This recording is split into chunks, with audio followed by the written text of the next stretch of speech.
चननी टांगे चले न विवेक बाबू 1100 के धोती भीजे 1100 के धोती भीजे।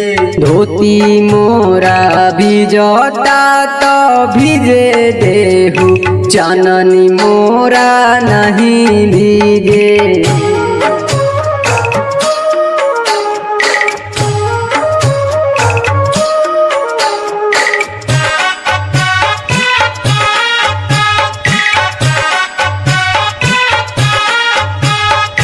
कोसी भरे चलल राहुल बाबू 1100 के धोती भीजे 1100 के धोती भीजे।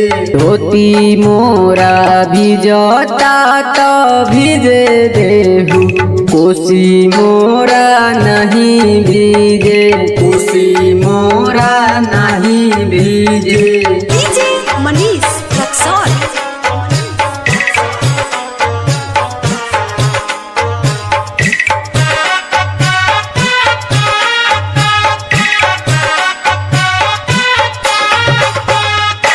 अर्घ दे चलल राकेश बाबू 1100 के धोती भीजे 1100 के धोती भीजे। धोती मोरा भिजता तो भिजे देहु अर्घ मोरा नहीं रुके अर्घ मोरा नहीं रुके। चननी टांगे चले न विवेक बाबू 1100 के धोती भीजे 1100 के धोती भीजे।